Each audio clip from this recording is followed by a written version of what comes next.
है। और जब आँख खुलती है तो तब भी उसके बॉडी में बहुत दर्द हो रहा होता है।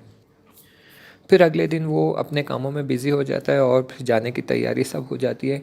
तब अचानक उन्हें पता चलता है कि ये लोग जो सिपा में थे, जो इनकी टीम सारे अफराद को मशहद ले जाने वाले थे, इनको अभी तक सिपा की तरफ से परमिशन नहीं मिला है, क्लियरेंस नहीं मिला है कि ये छुट्टी पे जा सकते हैं और इनको इन अफराद को मशहद ले जा सकते हैं। तो ये फ़ौरी अपनी मोटर बाइक लेकर वो जो है परमिशन लेटर लेने के लिए अपने ऑफिस की तरफ जाते हैं। बड़ी तेज़ी से जाकर लौट रहे होते हैं और लौटते समय उनका बहुत ही बुरी तरह से एक्सीडेंट हो जाता है। बहुत ही शदीद एक्सीडेंट होता है जिसकी वजह से ये अपनी बाइक से उड़कर चंद मीटर दूर जाकर गिरते हैं। तो वो कार से जिससे इनका एक्सीडेंट होता है वो बेचारा, उसे तो लगता है कि इनकी मौत हो गई है, इंतकाल हो गया। वो दौड़े दौड़े इनके पास आता है देखने के लिए कि ये ज़िंदा भी है या मर गए। लेकिन ये अपनी जगह से उठ जाते हैं तो बड़ा ताज्जुब में आ जाता है। वो ड्राइवर कहता है कि तुम बच गए, तुम्हें कुछ चोट नहीं लगी, तुम्हें कहीं खून नहीं आया, कुछ हड्डी वड्डी तो नहीं टूटी। लेकिन वो अपनी जगह से उठते कहते नहीं, मैं ठीक हूँ। और फिर वो टाइम देखते तो वही बिल्कुल बराबर 12 बज रहे होते। और तभी उन्हें वो याद आता है कि कल शब उन्होंने यही ख्वाब में देखा था कि जनाब इज़राइल आए थे और इसी 12 बजे के वक्त इसे लौटा दिया और कहा कि अभी तुम्हारा वक्त नहीं हुआ है। यानी यही इशारा था कि अभी तुम्हारा वक्त नहीं हुआ है, अगरचे तुम मुश्किलात में या किसी सख्त चीज़ में मुब्तला हो जाओगे, लेकिन तुम्हारा वक्त नहीं हुआ है तो तुम्हें नहीं ले जाया जाएगा। और इस बात की तरफ मुतवज्जो हो जाते हैं कि अभी उनका वक्त नहीं हुआ है और जब तक वक्त नहीं होगा उन्हें ले जाया नहीं जाएगा। तो फिर वो सोचते हैं कि बाकी की ज़िंदगी भी इसी हालत में गुजारनी होगी जहाँ पर वो कोशिश करेंगे, अपनी नफ्स पे काम करेंगे और अपनी रूह को पाक रखेंगे। और फिर ये आगे बढ़ जाते हैं इस मशहद की ट्रिप की तरफ। वो अफराद को लेकर मशहद की तरफ निकल जाते हैं। बयान करते हैं कि तकरीबन 2 हफ्ते तक ये जो एक्सीडेंट की वजह से दर्द हुआ है लेफ़्ट साइड बॉडी में, वो 2 हफ्ते तक चलता रहा और काफ़ी सख्त उनके लिए वो वक्त गुज़रा है, क्योंकि बहुत शदीद उन्हें ज़ख्म लगा था, चोट आई थी। फिर वो कहते हैं कि एक बात मैं यहाँ बताता चलूँ कि मैं जो जिस तरह का शख्स था, जिस तरह का पर्सनालिटी थी मेरी, वो ये थी कि लोग मुझे इस नाम से जानते थे कि ये बहुत मज़ाकिया शख्स है, बहुत मजाक करता है, लेकिन अपने काम के लिए बहुत जिद्दियत से काम करता है। अगर इसे कोई काम सौंपा जाए तो वो पूरी तरह अंजाम देता है, उसे पूरा कमाल तक पहुंचाता है, पूरा कंप्लीट करता है। लेकिन बहुत ही मज़ाकिया शख्स है, अपने काम में मजाक करता है और बहुत मशहूर थे कि अगर ये जहाँ भी जाएं तो वहाँ पर लोग कभी इनके साथ बैठे बैठे थकते नहीं थे। घंटों घंटों बात चलती थी और हंसी मजाक चलता था। और अगर ये लोग कहीं इस पे अपनी तरफ से जो सिपा की तरफ से ट्रेनिंग कैंप वगैरह में ले जाए जाते तो इनका टेंट जो होता वहाँ से रात रात भर तक हंसी मजाक की आवाज़ें आती थी। तो ये बहुत ही मारूफ थे कि ये काफ़ी मजाकिया शख्सियत थे और लोग इनके साथ रहकर यही हंसी मजाक करते थे। मैं चाहता हूँ कि आप ये सुने ताकि आपको समझ आए कि ये बात जो है ये कोई दुनिया में जो हम हर काम करते हैं, जहाँ खुदावंद मुताल ने हमें कुरान की आयतों से बार बार आगाह किया है और कहा है कि तुम अगर ज़र्रे भर की भी नेकी करोगे तो इसका सवाब तुम्हें मिलेगा, और ज़र्रे भर की भी बुराई करोगे या गुनाह करोगे तो इसका अज़ाब भी और इसका हिसाब किताब भी किया जाएगा। तो ये बिल्कुल आप इसको जितना सीरियसली ले सकते हैं लें, क्योंकि इस क़िस्से के बाद आपको समझ में आएगा कि वहाँ जब हम जाते हैं तो वहाँ का मामला इतना आसान और इतना सादा नहीं है। वो जनाब अपनी दास्तान को बताते हुए बयान करते हैं कि जब उनकी ट्रेनिंग ख़त्म हुई तो फिर मौका आया कि वो अमली मैदान में उतरें। तो उन्हें एक रेस्क्यू ऑपरेशन अपॉइंट किया गया और वो रेस्क्यू ऑपरेशन में अपने दोस्तों के साथ चले गए और बड़ी कामयाबी के साथ वो रेस्क्यू ऑपरेशन सक्सेसफुली कंप्लीट कर पाए। इसमें बस उनके कुछ दोस्त शहीद हो गए। वो कहते हैं कि मेरे दिल में भी बहुत आरज़ू थी शहादत की, बहुत शौक़ था मेरे दिल में, लेकिन जितनी शिद्दत से मेरे दिल में शौक़ शहादत का था उन जवानी के दिनों में जब मैं 17, 18, 20 साल का था, अब उतनी शिद्दत से वो शौक़ नहीं रह पाया। तो बार बार मेरे दिल में ख़्याल आता था कि मैं कहाँ और शहादत कहाँ। तो इस ख़्याल से वो मैदान जंग में गए और वो कहते हैं कि मैदान जंग की हालत कुछ ऐसी थी कि वहाँ पर बहुत ज़्यादा गर्द व गुबार था और बहुत ज़्यादा धूल मिट्टी थी, जिसकी वजह से उनके आँखों में इन्फेक्शन हो गया था और आँखों में बहुत दर्द हो रहा था। तो वो वहाँ पर जो मुकीम डॉक्टर होते हैं, रेसिडेंशियल डॉक्टर जो कैंप्स में होते हैं, उनके पास गए। उन्होंने उसको चेक किया आइस को और फिर कहा कि ठीक है, कोई सीरियस बात नहीं है, बस ये ख़तरे आँख में डाल दो और 1 घंटे में ठीक हो जाना चाहिए। लेकिन वो क़तरों का इस्तेमाल करने के बाद घंटे क्या चंद हफ़्ते गुज़र गए और उनकी आँखों की हालत कुछ बेहतर नहीं हुई। मख़सूसन उनकी लेफ़्ट आई जो थी वो बहुत दर्द कर रही थी।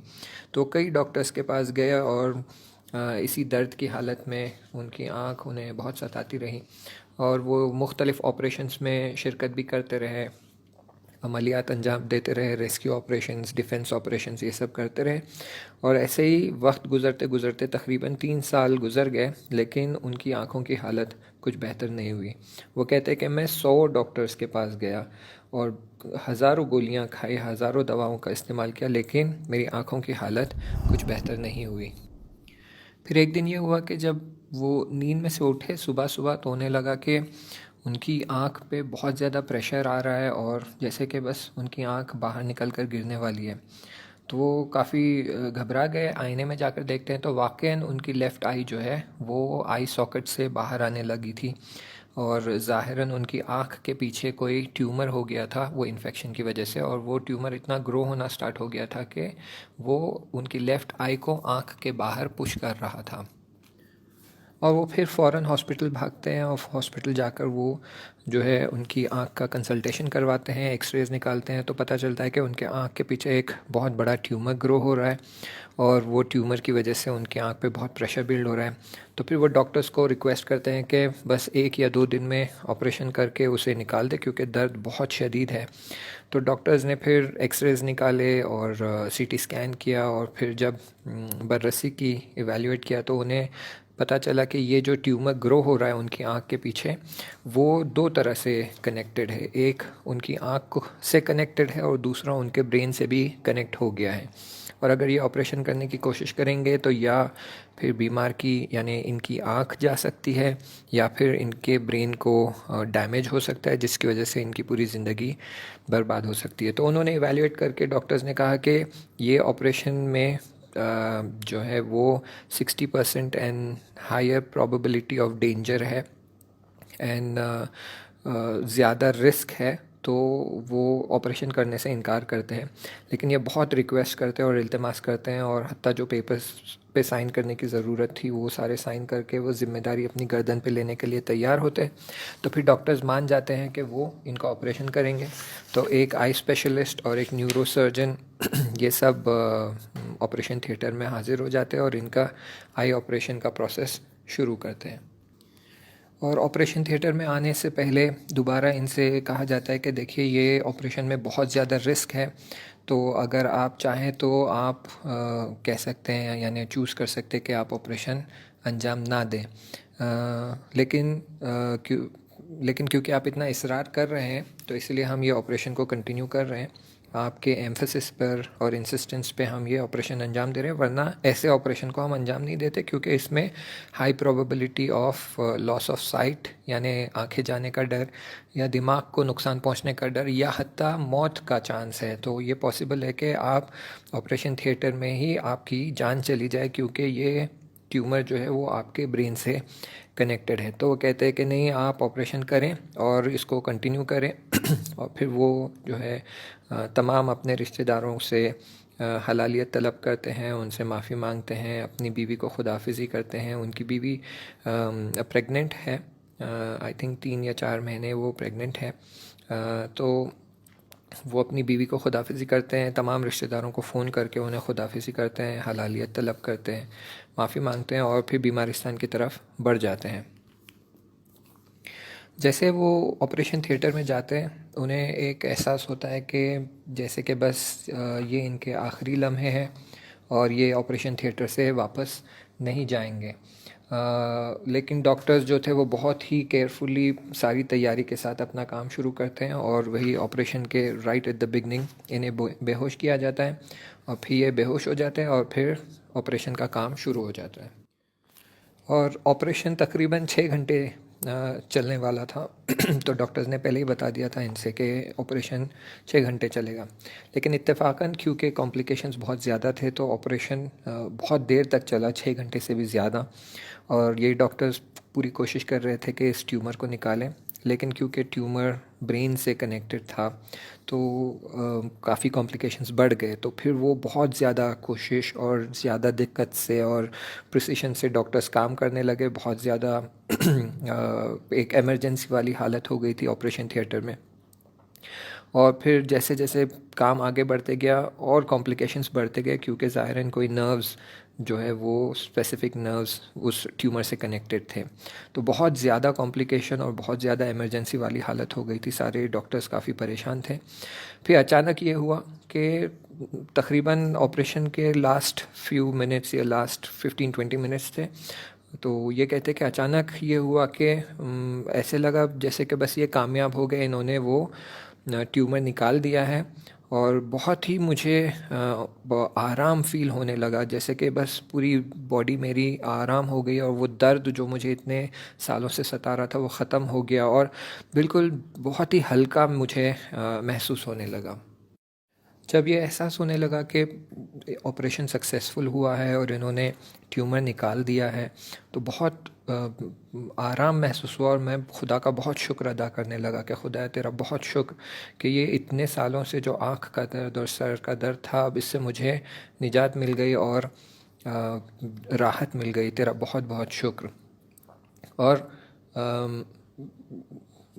दरहाली के यानी इतने सारे इक्विपमेंट्स मेरे फेस और बॉडी पे कनेक्टेड थे, लेकिन फिर भी इतनी मुझे राहती और कंफर्ट महसूस हो रहा था ये दर्द ख़त्म होने का कि मैं उस बिस्तर पर उठकर बैठ गया।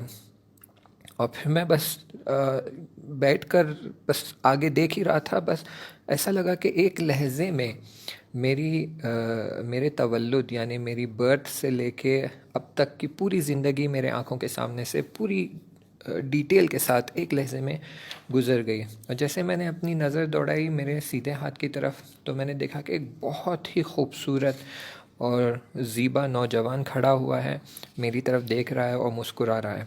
उसको देखकर मैं काफ़ी मबहूत हो गया, उसकी हैबत मेरे अंदर समा गई और मेरे दिल में ये बात बार बार आने लगी कि कितना ज़ीबा है ये इंसान। दिल चाह रहा था कि उठूं और उसे गले लगा लूं। और फिर जब मैंने अपने दाएं तरफ देखा तो देखा कि यहाँ मेरे दादा, मेरे चचा जान और दूसरे अफराद यहाँ खड़े हुए थे। और तब मुझे याद आया कि मेरे चचा जान को गुज़रे हुए तो चंद साल हुए, फिर ये यहाँ कैसे मौजूद हो गए।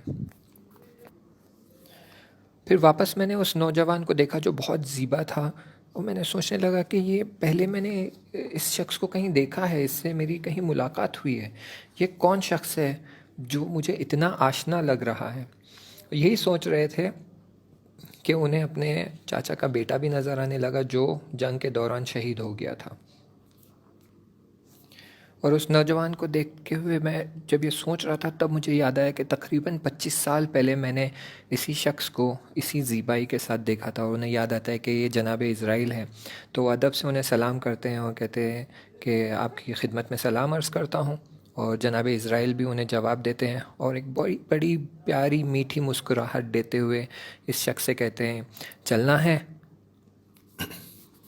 इंशाल्लाह आगे का मतलब जो है वो नेक्स्ट चैप्टर में शुरू होगा, तो इंशाल्लाह फिर थर्ड ऑडियो रिकॉर्डिंग में मैं बाकी के मतलब आप लोगों की खिदमत में पेश करूँगा। इल्तिमास दुआ, खुदा हाफ़िज़।